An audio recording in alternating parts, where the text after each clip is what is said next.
இதை கேளுங்களேன்.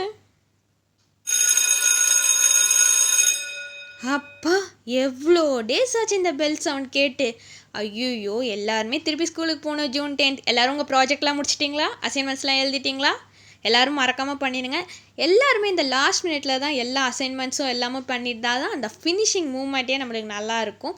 ஆனால் அது கரெக்ட் இல்லை, பட் எல்லாருக்குமே அந்த ரியாலிட்டின்றது மாதிரி எல்லாருக்குமே அந்த மூமெண்ட்டில் பண்ணாத ஒரு ஹாப்பினஸ் இருக்கும்.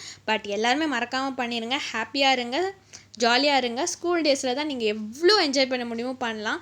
6th ஸ்டாண்டர்டில் இருக்கிற பசங்களுக்கு 10th ஸ்டாண்டர்ட் போனால் ஜாலியான்னு இருக்கும் தோணும். ப்ரைமரியில் இருக்கிற பசங்களுக்கு ஹையர் செகண்டரி வந்தால் ஜாலியாக இருக்கும் தோணும்.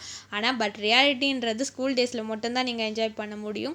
நீங்கள் ஸ்கூல் டேஸ் முடிச்சுட்டு வெளில வந்துட்டு ஒரு 2 years 3 yearsக்கு அப்புறம் நீங்கள் ஸ்கூலுக்கு போய் பார்த்தீங்கன்னு வச்சுக்கோங்களேன், அடையோ ஸ்கூல்லே இருந்திருக்கலாம் அப்படின்னு தோணும். அதுதான் ரியாலிட்டி. ஸோ முடிஞ்ச அளவுக்கு உங்கள் ஸ்கூல் டேஸ்லேயே ஜாலியாக இருங்க, ஹாப்பியாக இருங்க.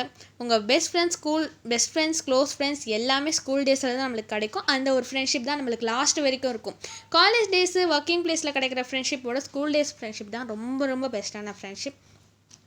ஸோ ஹாப்பியாக இருங்க. ப்ராஜெக்ட்ஸை முடிச்சுட்டு எல்லோரும் ஸ்கூலுக்கு போங்க. டாடா, bye bye. All the best for your future. டாடா, ஸ்ட்ரெயிட் இன் தாரா.